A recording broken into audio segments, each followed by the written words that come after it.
Kemudian pencemaran lainnya, pencemaran udara ini salah di dalamnya adalah tentang kebisingan. Bisingan itu apa sih? Bising itu secara definisi ya, itu merupakan suara yang dapat mengganggu atau merusak pendengaran ya. Ini biasanya diukur dengan satuan desibel. Kalau misalnya temperatur atau suhu itu satuannya bisa Celcius atau Fahrenheit atau Reaumur ya. Tapi kalau kebisingan ini satuannya desibel, disingkat dB. Ini semakin besar dB, semakin besar resiko kerusakan yang ditimbulkan dari kebisingan itu. Kebisingan ini ada 3. Kebisingan impulsif, di mana kebisingan itu datangnya tidak terus-menerus. Misalnya suara palu ketika orang memaku, biasanya di sebelah tetangga kamar ada orang memaku gitu. Artinya orang memaku kan tidak bisa suaranya cepat gitu, paling-paling tok tok tok gitu. Habis itu berhenti, tidak terus menerus. Ini impulsif. Kemudian continue, kebisingan yang datangnya terus menerus dalam jangka waktu yang cukup lama. Misalnya suara mesin yang kehidupan, apa misalnya genset misalnya gitu. Ketika kuliah misalnya atau di hotel misalnya, tiba-tiba listrik mati gitu, maka harus penghidupan genset. Orang yang berada di dekat ruangan dan genset itu pasti akan bising mendengarkan suara karena continue. Atau mungkin ada motor yang diparkir di halaman kamar kos-kosan gitu ya, di kamar rumah tamu gitu, motornya lupa dimatikan, terus dia ngobrol sama tetangga gitu. Kita yang di depan motor persis kamarnya itu posisinya jendelanya otomatis bising gitu, karena dia lupa tidak mematikan mesinnya. Ini adalah bisingan kontinu. Ada yang semi kontinu, biasanya hanya sekejap hilang kemudian ulang lagi. Misalnya kalau kita berada di pinggir rel kereta api gitu, orang-orang yang rumahnya di pinggir rel biasanya dengan jadwal kereta api yang semakin padat pasti akan ada kebisingan, tapi itu semi kontinu, mungkin berapa jam sekali gitu. Kalau yang di jalur Jogja Solo mungkin ada KRL sekarang itu ya, itu mungkin agak ramai kalau pagi hari ya, itu bising, tapi habis itu ya sepi lagi. Ini adalah semi kontinu, termasuk di pinggir bandara dengan kebisingan pesawat. Ini contoh tingkat kebisingan dengan hitungan desibel itu. Kalau misalnya amat sangat tenang, itu desibelnya 10 sampai 20. Misalnya suara daun bergerak. Suara daun bergerak itu Anda pernah mendengar ya? Ya biasanya pagi hari di suasana lengang gitu ya. Anda membuka jendela, kamarnya di pinggir pohon mangga misalnya gitu ya. Misalnya tiba-tiba ada daun mangga yang kering gitu jatuh, srek gitu. Nah ini tenang sekali. Itu 10 sampai 20 desibel. Kemudian sangat tenang, itu suara orang bercakap.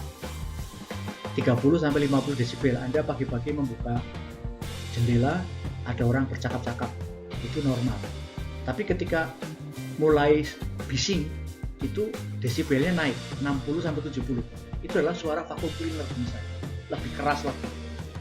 Anda membuka kamar atau tetangga kamar kos-kosan membersihkan kamar debu dengan vacuum cleaner, itu bising 60 sampai. Kemudian yang sangat bising itu 90, 80, 90. Itu misalnya dekat kamar Anda ada sirine atau mesin diesel dan sebagainya, sangat bising. Kemudian yang lebih bising lagi adalah menulikan, membuat jadi tuli gitu. Itu desibelnya 100 sampai 120. Misalnya suara jet atau halilintar atau petir gitu ya. Ini biasanya kalau Anda berada di dekat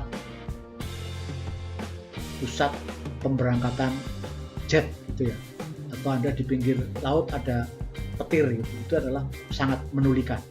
Atau yang amat sangat menulikan, ini biasanya suara mesin jet gitu, lebih sama dengan ini. Biasanya akan lebih menulikan. Ini di atas 120 desibel. Ini tabel nilai ambang batas kebisingan. Ambang batas itu nilai yang dibolehkan untuk bising. Artinya apa? Kalau misalnya Anda terpapar suara vacuum cleaner gitu ya, yang 85 desibel tadi, vacuum cleaner ya, itu Anda bisa mendengar sampai 8 jam vacuum cleaner. Kalau yang di atasnya 88 ini cuma 4 jam. Kalau yang 94 1 jam. Tadi misalnya yang di atas 90 itu adalah suara mesin diesel, atau mungkin yang mesin jet tadi, suara halilintar yang di atas 120 tadi itu kekuatan mendengarnya cuma 7,5 menit.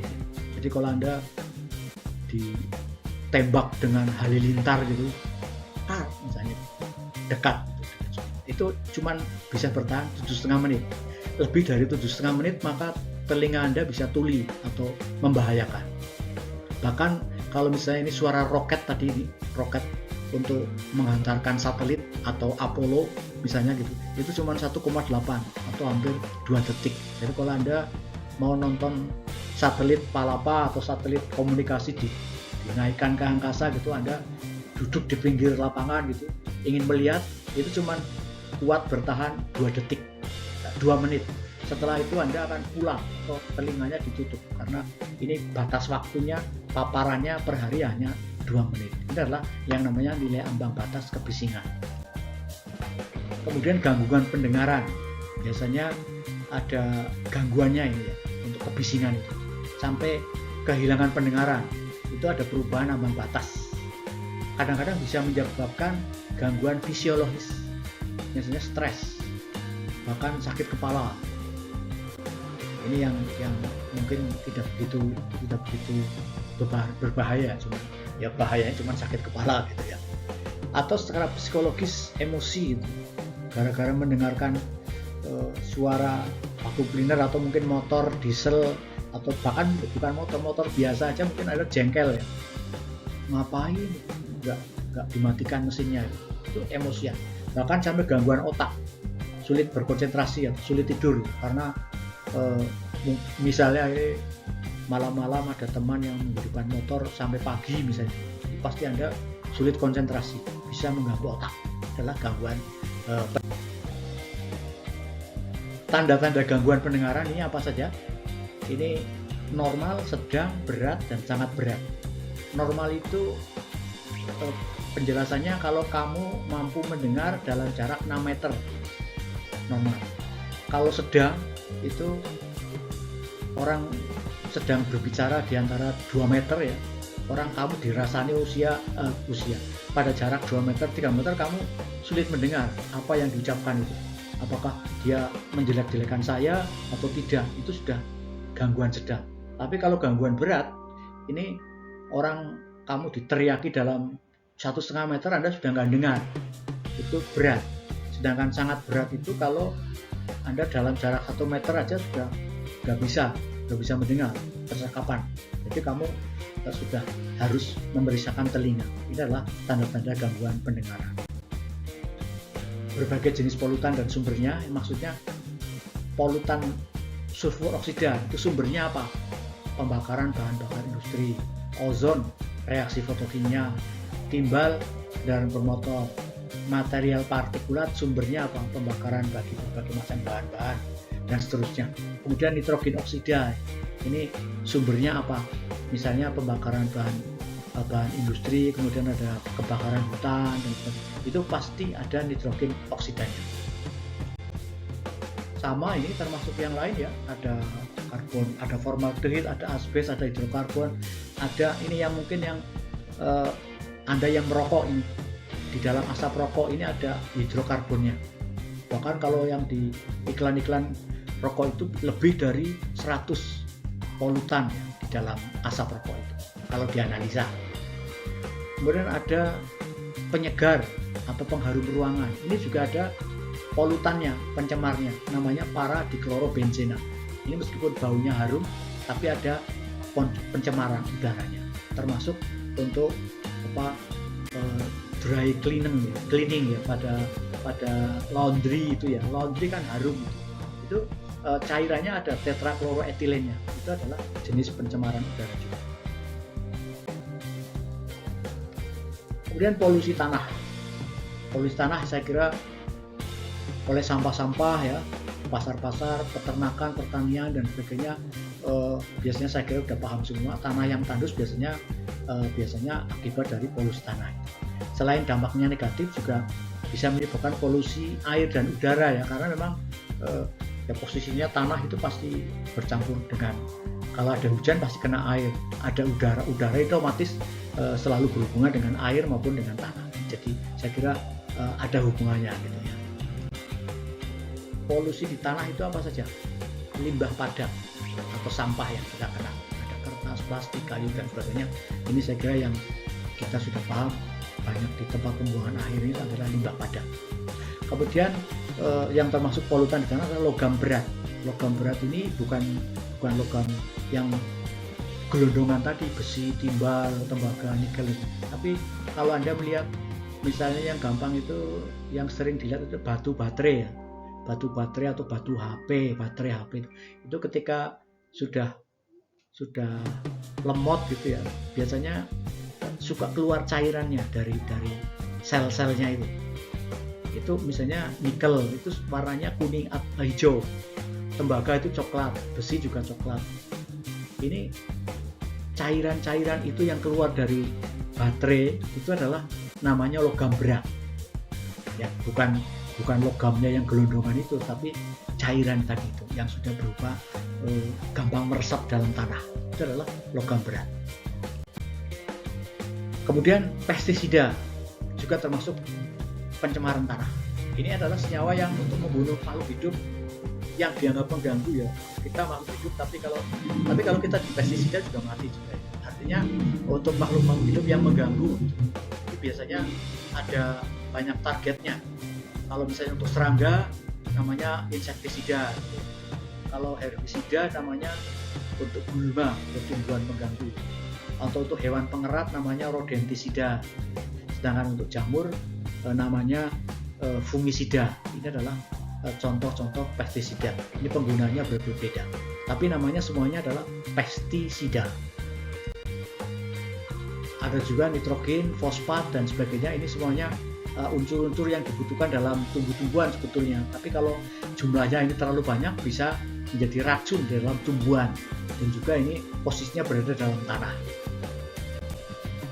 Deterjen gitu ya, juga merupakan pencemaran non biodegradable. Artinya kalau deterjen itu tidak bisa diuraikan secara alami oleh mikroorganisme. Diuraikan itu maksudnya dirubah menjadi, kalau deterjen kan cairan ya, cairan yang sudah habis tempat mencuci, sulit diuraikan itu artinya tidak bisa dirubah menjadi air biasa lagi yang aman gitu. Itu artinya sulit diuraikan, meskipun sama-sama cair tapi sangat berbahaya.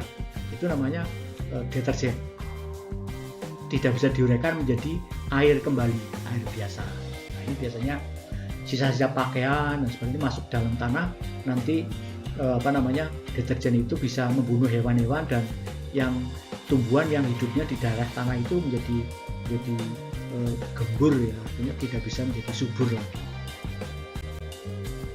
Bagaimana tanah-tanah yang tercemar itu harus dibersihkan atau dibereskan, ditangani gitu ya, treatment gitu ya. Ini biasanya menggunakan proses yang namanya program remediasi. Artinya kegiatan untuk membersihkan permukaan tanah. Permukaan tanah ini biasanya dilakukan pembersihannya dengan model ex situ dan in situ. Kalau ex situ itu dengan cara menggali tanah yang tercemar, kemudian dibawa ke daerah yang lain yang aman, jadi dia dikeruk gitu ya, sampai katakanlah kedalaman setengah meter atau 30 cm dikeruk gitu ya, namanya ex situ. Nah itu digali, kemudian dibuang ke tempat lain, daerah aman, itulah ex situ. Kemudian in situ itu pembersihannya di tanah di lokasi itu saja, jadi lebih murah. Artinya tanahnya nggak usah digali, biasa-biasa saja. Ini namanya in situ. Tapi kalau harus dibuang, harus digali, namanya ex situ. Remediasi ada dua. Yang pertama proses bioremediasi, di mana prosesnya ini menggunakan mikroorganisme yang hidup, misalnya jamur atau bakteri. Artinya apa? Misalnya kadang-kadang kita melihat ada tanah yang terhampar luas gitu ya, tapi tidak dimanfaatkan. Artinya hanya berupa rumput-rumput saja atau mungkin jamur. Itu barangkali tanah itu sedang proses remediasi, bioremediasi. Jadi memang sementara tidak digunakan karena tanah itu dulunya tercemar, misalnya habis tempat pembuangan sampah atau yang lain. Itu adalah dalam rangka peremajaan tanah, namanya remediasi. Selain bioremediasi juga dengan fitoremediasi. Kalau fitoremediasi ini biasanya menggunakan tanaman ya. Kalau misalnya ada kawasan tanah yang luas gitu ya, posisinya hanya isi tanaman anthurium atau dahlia atau pisang dan sebagainya, pisang emas gitu, itu tidak ada orang beraktivitas gitu, itu biasanya tanahnya sedang diremajakan, namanya fitoremediasi. Itu adalah proses remediasi tanah. Kemudian sumber-sumbernya apa saja? Polusi utama dari pertanian biasanya. Ini adalah sumber utama dari polusi tanah. Yang otomatis kita dulu dikatakan negara agraris, banyak petaninya, tapi sebetulnya petani penggarap. Petani yang benar-benar itu biasanya tanahnya berhektar-hektar, tak sawahnya atau kebunnya itu adalah petani yang benar. Jadi kadang-kadang kita hanya ikut menggarap sawah orang lain, termasuk petani juga gitu ya. Jadi ini yang dinamakan polusi tanah, sumbernya berada di pertanian karena adanya pupuk dulu, pestisida. Tapi kalau sekarang sudah ada misalnya penggunaan nitrogen dan fosfat, ini juga senyawanya berbahaya ya. Air irigasi biasanya mengandung garam-garaman, ini biasanya akan menjadi pencemaran di dalam tanah itu. Ini zaman dulu, sejak Anda mungkin belum lahir, tahun 50-an itu pupuk pestisida dari pupuk buatan pabrik-pabrik itu sudah ada gitu. Nah, itu yang menyebabkan tanahnya menjadi tidak subur gitu ya. Tapi kalau sekarang sudah banyak dikembangkan pupuk organik, itu biasanya menjadi salah satu usaha supaya tanahnya itu tidak ada pencemarannya, atau pencemarannya supaya berkurang, itu dengan pupuk organik. Kemudian polusi di lingkungan kerja. Artinya apa? Lingkungan kerja misalnya pertanian atau pertambangan, biasanya ada polusinya ya, bahan-bahan buangannya. Itu biasanya bahkan ada polutan yang dihasilkan dari aktivitas manusia. Misalnya polusi udara, air, dan maupun tanah, itu semuanya ada polutannya karena ulah manusia gitu ya. Semuanya adalah bagian dari polusi di lingkungan kerja, termasuk pembuatan bahan pangan atau pewarna tekstil dan sebagainya. Itu adalah bagaimana manusia beraktiviti menghasilkan polutan.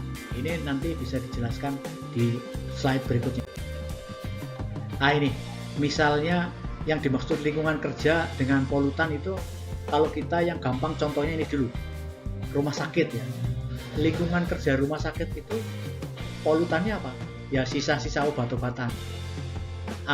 Kalau Anda bekerja di pertambangan, di minyak lepas pantai di Kalimantan, Papua, pertambangan minyak emas atau tembaga di Freeport, itu ada polutannya sianida atau arsenik atau merkuri gitu. Karena untuk mengambil emas atau tembaga itu diperlukan logam lain, merkuri, sianida, supaya lumpur-lumpur itu bisa terpisah dengan logam emasnya, itu dengan sianida gitu ya. Ini semuanya adalah contoh jenis polutan di lingkungan kerja. Ini ada industri kertas, itu biasanya dengan klorin untuk pemutih kertas. Kertas kan bahannya dari lumpur dari lumpur atau pulp atau bubur kayu ya. Bubur kayu itu kan masih warnanya masih coklat gelap. Supaya menjadi putih seperti kertas yang Anda pakai itu harus menggunakan klorin atau natrium hidroksida. Itu adalah polutan dari pabrik kertas. Ini yang namanya polutan-polutan di lingkungan kerja masing-masing.